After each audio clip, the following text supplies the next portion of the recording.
Kemendikbudristek resmi melaunching atau merilis yaitu laman guru PPK Kemendikbudristek Go.id ataupun guru ppk.kemendikbud.go.id.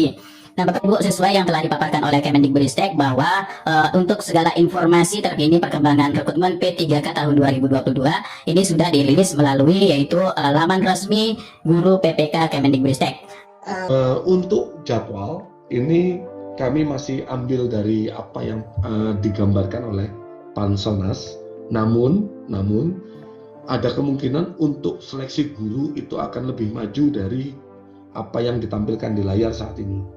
Sehingga kami mohon pada Bapak Ibu, baik calon peserta seleksi dari individu guru ya tahun 2022 maupun dari pemerintah daerah untuk selalu cek ini pengumuman yang ada di sini, portal ini guru pppk.kemdikbud.go.id. Ini selalu cek, ini di sini akan ada selalu pengumuman. Atau kalau di Pemda kemarin kita sudah membagikan aplikasi untuk penilaian baik untuk BKPSDM maupun untuk Dinas Pendidikan. Di bawah itu ada tulisan helpdesk. Nah, itu tinggal diklik saja, itu akan masuk ke pelayanan. Nah, di situ untuk portal ini itu akan ada updating pengumuman.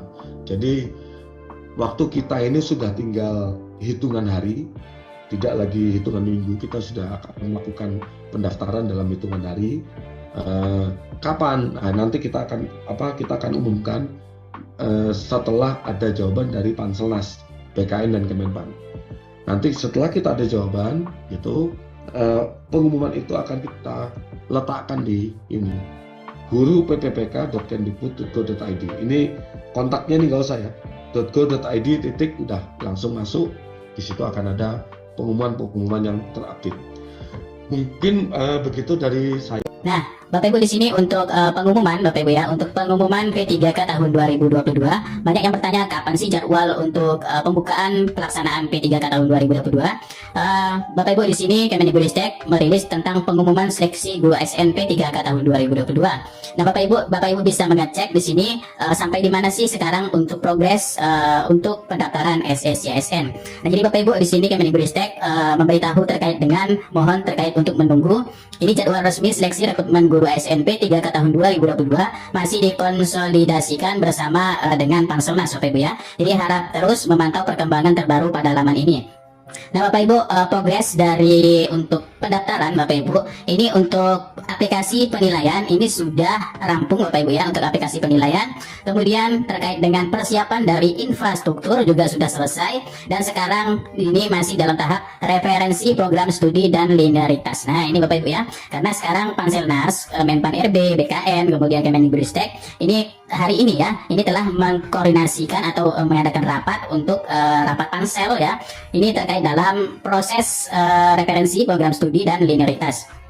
Nah, sekarang Bapak Ibu kita masih progresnya berada di sini. Nih. Elvan, jam 13.30 itu ada pansel. Gimana, Pak? Siap. 13.30 ya? Iya. Ini pengadaan 2022. Atau boleh juga, ini ada rekanan Mas Suryo mungkin yang untuk referensi. Nanti kita akan melewati yaitu setelahnya ABK ya, anjap ABK ataupun untuk beban kerja. Nah, ini akan diperhitungkan terkait beban kerja dalam proses P3K guru, karena ini masalah yaitu terkait untuk penempatan, kemudian kekurangan guru ya, di mana di sekolah-sekolah mana saja yang kekurangan, dan disitulah nanti yang akan untuk penempatan. Nah, Bapak Ibu, ini kita tahapnya nanti setelah dari tahap ini ya, ini setelah dari tahap referensi program studi dan linearitas, nanti akan ada tahap ABK, dan setelah dari tahap ABK nanti di sini baru akan melewati integrasi sistem data. Nah, ini Bapak Ibu. Jadi tahapannya setelah ABK di sini integrasi sistem data. Jadi setelah rampung diintegrasikan dari semua sistem atributnya ya, baik itu NIK yang paling penting Bapak Ibu ya. Karena NIK Bapak Ibu inilah yang menjadi referensi penuh untuk integrasi data. Ini karena dari Kemendagri ya, Kemendagri, karena inilah yang akan menyesuaikan bahwa ya terkait dengan siapa saja yang bisa mendaftar. Yang mendaftar adalah WNI atau warga negara Indonesia. Dan untuk membuktikan WNI tersebut, maka progres untuk sistem datanya ada ke Kemendagri melalui Dukcapil ataupun Kemendagri, Bapak Ibu. Nah, selanjutnya di sini Bapak Ibu, kita nanti setelah dari integrasi sistem data atribut semua, baik itu yang lulus passing grade ataupun yang pelamar prioritas 2, prioritas 3 ya, kemudian untuk pelamar umum ini akan semua diintegrasikan atribut ke SSYSN. Nah, selanjutnya ini adalah persiapan untuk pendaftaran. Persiapan pendaftaran Bapak Ibu di sini akan diumumkan nanti secara resmi oleh Kemendikbudristek ya, kapan tanggal pendaftaran. Di sini setelah dihubungi dari GTK ya, insya Allah katanya di sini minimal nanti di pertengahan Oktober ini, minimalnya di pertengahan Oktober ya. Mudah-mudahan sudah bisa rampung karena kita masih melewati dari progres ABK serta integrasi data, kemudian persiapan. Nah, barulah Bapak Ibu setelah persiapan ini diumumkan ya, baru nanti di sini tahap terakhirnya adalah pendaftaran pada SSYSN segera dimulai ataupun langsung dimulai ya. Nah, jadi melewati 3 tahapan ini dulu baru pendaftaran ini akan dimulai ya. Nah, ini pendaftaran SSYSN dimulai Bapak Ibu. Seluruh pelamar ini wajib mengakses SSCASN, baik itu pelamar prioritas 1 untuk guru-guru yang sudah lulus passing grade ya, kemudian pelamar prioritas 2 untuk THK 2, dan pelamar prioritas 3 untuk guru-guru negeri yang terdaftar pada Dapodik ini minimal 3 tahun. Dan selanjutnya untuk juga pelamar umum ya, pelamar umum ini ada lulusan PPG, kemudian guru yang terdaftar di Dapodik baik itu negeri maupun guru swasta yang kurang dari 3 tahun. Kalau swasta ini bebas ya, tetap dia menjadi pelamar umum. Nah, inilah ya tahapan progresnya hari ini Bapak Ibu ya. Jadi mudah-mudahan ini secepatnya dilaksanakan karena hari ini juga sudah dikabarkan oleh Menpan RB bahwa ini sudah tahapan progres ini yang dilaksanakan Bapak Ibu. Nah, selanjutnya Bapak Ibu, setelah Bapak Ibu di sini mengakses laman guru PPK Kemendikbud.go.id, di sini ada dokumen-dokumen yang Bapak Ibu bisa unduh ya. Di sini dokumen terkait dengan Permenpan RB nomor 20, ini pedoman yang telah dirilis ya. Bisa Bapak Ibu unduh di sini ya. Kemudian untuk petunjuk teknis atau juknis dari Kemendikbudristek, ini berisikan yaitu keputusan Menteri Pendidikan, Kebudayaan, Riset dan Teknologi atau Kemendikbudristek dengan nomor 349 terkait dengan petunjuk teknis untuk P3K Jabatan Fungsional Guru tahun 2022. Nah, Bapak Ibu di sini bisa Bapak Ibu klik unduh ya, nanti akan tertera di sini untuk juknisnya Bapak Ibu ya. Nah, kemudian selanjutnya di sini ada yaitu surat edaran ya. Nah, ini surat edaran untuk penataan guru pada seleksi ASN P3K. Jadi di sini dari SE Direktorat Jenderal Guru dan Tenaga Kependidikan atau GTK, ini dengan nomor 6654 di tahun 2022, ini tentang penataan guru seleksi ASN P3K. Bapak Ibu bisa melihat bagaimana untuk surat penataannya. Nah, surat penataannya di sini ada 2 poin penting yang perlu diperhatikan adalah terkait dengan atribut pada Dapodik juga Bapak Ibu ya. Nah, ini poin pertama untuk ASN maupun non ASN ini juga harus ya didistribusikan jika kebutuhan melebihi dari di satu sekolah akan dipindahkan ke sekolah lain yang masih membutuhkan untuk distribusi ke sekolah lain yang memang tidak memiliki guru ataupun formasinya kosong ya. Yang kedua di sini adalah dalam penataan tersebut ini seluruh instansi baik itu dari kabupaten, kota, provinsi setelah dari penataan agar yang memindahkan untuk pemutahiran data Dapodiknya sesuai dengan kondisi saat ini. Selanjutnya ini adalah paparan dari mekanisme seleksi P3K tahun 2022. Ini penjelasan resmi teknis mekanisme, Bapak Ibu bisa unduh juga Bapak Ibu ya di sini untuk terkait dengan mekanisme resmi paparan dari Kemendikbud ya. Nah, ini untuk paparan tersebut. Jadi Bapak Ibu bisa melihat di sini untuk dari filosofi, kemudian terdapat 3 jenis dan lain sebagainya yang sudah diterangkan oleh Kemendikbud ya di sini. Nah, selanjutnya Bapak Ibu di laman guru PPK ini juga ada persyaratan untuk guru P3K tahun 2022. Persyaratannya ini sesuai dengan persyaratan yang telah diamanatkan dari Undang-Undang ASN ya Bapak Ibu ya. Ini terkait dengan WNI. Nah, ini tadi atributnya melalui NIK ya. Kemudian untuk pendaftaran yaitu untuk prioritas 2, prioritas 3 maupun pelamar umum, ini Bapak Ibu perlu siapkan yaitu pas foto ya, latar belakang merah ya di sini, yaitu dengan format JPEG atau JPG minimal 200 KB. Dan kemudian surat pernyataan ya, surat pernyataan bermaterai yaitu 10.000 yang ditandatangani sendiri dengan tinta hitam dibuat oleh pada saat pendaftaran ini Bapak Ibu.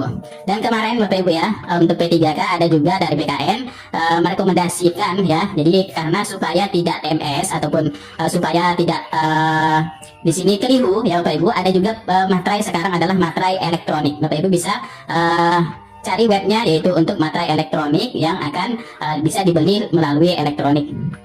Kemudian KTP Bapak Ibu persiapkan, di-scan, kemudian ijazah, transkrip nilai, ya ini Bapak Ibu perlu persiapkan. Kemudian sertifikat pendidik jika ada, dan bagi pelamar penyandang disabilitas, ini ada syarat tambahan yaitu untuk dari surat keterangan dari dokter tentang kedisabilitasannya dan melampirkan video singkat sehari-hari. Ini untuk yang dalam mengajar ya, ini khusus untuk yang untuk disabilitas. Nah, selanjutnya mekanisme seleksi guru ASN P3K tahun 2022. Bapak Ibu bisa melihat untuk yaitu yang pertama, penempatan guru lulus PG. Penempatan guru lulus PG ini ada penjelasan ya, penjelasannya Bapak Ibu bisa klik. Kemudian untuk alur seleksinya juga Bapak Ibu bisa lihat di sini ya. Kemudian di sini untuk seleksi kesesuaian verifikasi penjelasannya juga ada ya. Kemudian untuk seleksi tes. Nah, di sini untuk penjelasan dan alur seleksinya juga sudah ada yaitu untuk kategori-kategori di sini Bapak Ibu. Nah, ini ya untuk penjelasannya. Kemudian untuk yang berlulus PG ini diurutkan ya, ini ada terdapat 193.000 dan pada masing-masing kategori diurutkan dari sesuai dengan Permenpan RB nomor 28 kemarin. Alur seleksinya bisa Bapak Ibu klik ya untuk alur seleksi ini ya. Ini sudah jelas sekali alur seleksi pelamar prioritas 1 yang pertama login ke SSCSN, maka di sini langsung untuk penempatan dan untuk bagi yang tidak mendapat penempatan di sini Bapak Ibu bisa terdapat dua pilihan, bisa ya, bisa tidak. Kalau ya tetap menunggu dan kalau tidak turun prioritas menjadi pelamar prioritas 2, prioritas 3 dan pelamar umum. Selanjutnya di sini kesesuaian verifikasi penjelasannya ini Bapak Ibu ya, sesuai sudah yang dipaparkan. Kemudian alur seleksi. Nah, ini Bapak Ibu untuk alur seleksi bagi yang belum memiliki akun, berakun terlebih dahulu. Bagi yang sudah, langsung saja pembaharuan jika diperlukan. Tapi kalau tidak diperlukan pembaharuan, langsung nanti ada pemilihan formasi. Dan selanjutnya untuk pelamar umum ini penjelasannya ya, pelamar umum sama dengan tahun sebelumnya. Alur seleksinya seperti ini, pendaftaran terlebih dahulu, kemudian ada seleksi administrasi, pemilihan formasi, seleksi administrasi, masa sanggah dan lain sebagainya sama seperti dahulu ya. Nah, kemudian di sini kejelasan dari kategori pelamar prioritas dan pelamar umum ya. Nah, ini pelamar prioritas 1 ini maksudnya ini yang lulus PG, prioritas 2 adalah yang THK 2, prioritas 3 adalah guru yang terdaftar di Dapodik minimal 3 tahun, pelamar umum adalah lulusan PPG serta yang terdaftar di Dapodik maupun swasta maupun negeri yang kurang 3 tahun. Kalau swasta ini bebas ya, tidak 3 tahun, tetap dia menjadi pelamar umum. Pertanyaan-pertanyaan di sini yang sering dipertanyakan ya di sini ya, siapa saja yang dapat mengikuti pendaftaran? Berarti di sini jawabannya guru yang dapat melamar adalah terdiri dari pelamar prioritas dan pelamar umum seperti yang dijelaskan. Dan siapa saja siapa yang dimaksud dengan pelamar prioritas? Pelamar prioritas 1, pelamar prioritas 2 dan pelamar prioritas 3. Kemudian siapa yang dimaksud dengan pelamar umum? Nah, ini Bapak Ibu ya, pelamar umum. Kemudian bagaimana untuk pemenuhan pelamar prioritas 1 ya? Nah, pemenuhannya adalah menggunakan nilai yang sudah lulus PG kemarin di tahun 2021, baik itu untuk THK 2, kemudian guru negeri, lulusan PPG dan swasta. Kemudian apa saja penilaian seleksi kompetensi bagi pelamar prioritas 2 dan 3? Prioritas 2 dan 3 adalah menggunakan observasi, yang menilai adalah kualifikasi akademik atau ijazah atau sediknya ya. Kemudian kompetensinya, kinerjanya dan pemeriksaan latar belakang atau background check. Kemudian siapa saja yang menjadi tim penilaian. Untuk prioritas 2 dan prioritas 3 tim penilai adalah kepala sekolah, guru senior, pengawas sekolah, kemudian Dinas Pendidikan Kabupaten Kota dan BKPSDM atau BKPP. Nah, ini Bapak Ibu untuk layanan helpdesk ya, ini operasionalnya yaitu jam 7 sampai jam 20. Bapak Ibu bisa melalui call center, melalui telepon ya Bapak Ibu ya, bisa diklik. Kemudian ada juga bot untuk telegramnya, di sini bisa ditanyakan, dan portal bantuan pengaduan berbasis website. Nah, ini Bapak Ibu.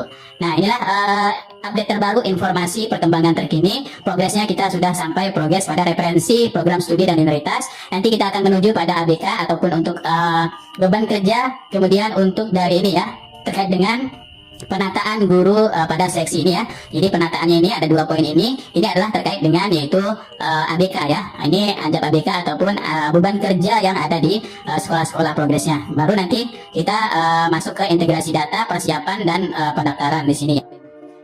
Oh ya, ada di sini juga ada informasi tadi terkait dengan Menpan RB ya, telah menerangkan terkait coaching klinik ya untuk pengadaan P3K tahun 2022. Ini latar belakangnya. Kemudian di sini dalam penataan tenaga non SN juga dijelaskan penyusunan kebijakan dan progres penyusunan kebijakan dari tindak lanjut dari pengadaan dan penataan. Kemudian tenaga guru ini tinggal lagi nanti pembukaan. Kemudian tenaga kesehatan ini masih dalam koordinasi, yaitu dalam konsolidasi penyelarasan data ESIS DMK dengan usulan formasi. Kalau untuk tenaga fungsional lainnya ini masih on progress. Kemudian on progressnya juga sama seperti tenaga kesehatan, masih melalui yaitu konsolidasi ya. Untuk jabatan pelaksana di sini juga konsolidasi juga berdasarkan pendataan aplikasi BKN dan tenaga dasar seperti juga progresnya Bapak Ibu ya. Kemudian untuk kebijakan ini dan penetapan kebutuhan ya, penetapan kebutuhan kita di sini tahun 2022 adalah 532.892 dalam kebijakan seleksi guru ini sesuai dengan dasar hukum Permenpan RB nomor 20 tahun 2022 dengan memiliki persyaratan pelamar, kategori, kemudian panitia di sini ya. Kemudian seleksi kompetensi untuk prioritas 1, 2, 3 dan pelamar umum serta pemenuhan kebutuhan. Ini didahulukan yang pelamar prioritas 1 serta penambahan nilai untuk pelamar umum, khusus pelamar umum ini Bapak Ibu ya. Pelamar umum di sini yaitu yang memiliki cerdik 100%, kemudian disabilitas 10% dan bagi THK 2 ini menjadi pelamar prioritas dan didahulukan juga untuk diangkat Bapak Ibu. Ini tadi itu kebijakan yang sedang dipersiapkan. Kebijakan untuk tenaga kesehatan ini sedang dipersiapkan, kemudian nilai ambang batasnya dan keputusan syarat seleksi tambahan afirmasi khusus untuk tenaga teknis ya. Jadi tenaga teknis di sini Bapak Ibu juga mendapatkan syarat tambahan dan afirmasi Bapak Ibu. Kemudian ini sudah habis ya. Selanjutnya di sini juga ada informasi terkait progres untuk perkembangan pengadaan kebijakan untuk transisi dari PEPPNPN ke P3K, yaitu dari Biro Kepegawaian Kementerian Agraria dan Tata Ruang Badan Pertahanan Nasional. Di sini juga Bapak Ibu ya ada dari perpindahan tersebut menjadi P3K PPNPN. Ini outline pembahasannya dari sebaran PPNPN, profil, kebijakan rekrutmen dan persetujuan P3K tahun 2022. Ini sebaran dan non ASN dari PPNPN, Kementerian ATR dan BPPN ya. Ini untuk pusat ada 4%, untuk non ataupun PPNPN ya. Ini 96% ini di daerah. Dia profilnya dan ini yaitu kebijakan P3K-nya ini Bapak Ibu ya, sesuai dengan undang-undang dan dari Permenpan ataupun Permenpan RB ya. Dan kebijakan rekrutmen pegawai PPNPN ya, ini dari peraturan pemerintah pengadaan ASN, Kementerian ATR ya, kemudian dari Menteri Menpan RB, ini sesuai dengan yang telah dibuat kebijakannya. Ini juga ya kebijakan dari pegawai non ASN sesuai dengan Menpan RB di sini yang telah dikeluarkan. Selanjutnya tindak lanjut dari Menpan RB terkait dengan pendataan ya, termasuk dengan pendataan PPNPN. Dan di sini surat yaitu usulan tahun anggaran 2022 yang disetujui untuk P3K adalah 3.296.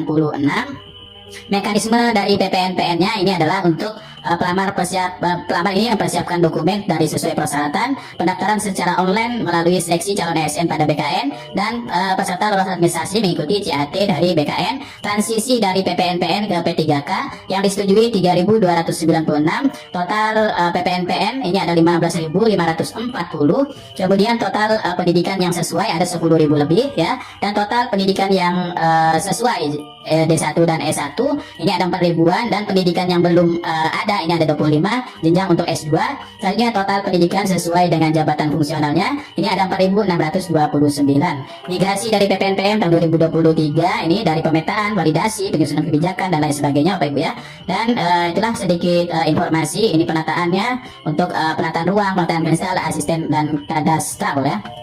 Nah Bapak Ibu di sini juga bagi Bapak Ibu untuk pendataan non ASN ya ini. Jadi Bapak Ibu jika ingin mencari nama-namanya tinggal Bapak Ibu di sini di laman pengumuman non ASN BKN Go.id dalam pencarian ya, Go.id dalam pencarian. Nah Bapak Ibu di sini ada data tampilan BKN prafinalisasi 3 Oktober. Bapak Ibu di sini bisa memilih yaitu Bapak Ibu di kementerian mana di sini Bapak Ibu bekerja ya. Seandainya di sini kita yaitu Kementerian Pendidikan ya. Kita cari di sini pendidikan. Nah ini ya, namanya ada Aceh Jaya di sini, Aceh Jaya. Bapak Ibu bisa klik cari Aceh Jaya di sini. Nah ini Bapak Ibu ya, ada nama-namanya sudah tertera dari Aceh. Ini Dinas Pendidikan Kebudayaan di Aceh ya. Nah ini sebagainya, nanti tinggal cari saja di sini kabupaten Bapak Ibu ya, nanti akan muncul nama-nama yang tertera di sini. Nah itulah sedikit informasi perkembangan terkini terkait dengan P3K Guru, kemudian P3K tahun 2022 serta pendataan non ASN. Sekian, terima kasih, kurang lebihnya mohon maaf. Billahi taufiq wal hidayah. Wassalamualaikum warahmatullahi wabarakatuh dan salam sejahtera bagi semuanya sobat-sobat TPMDS manapun berada.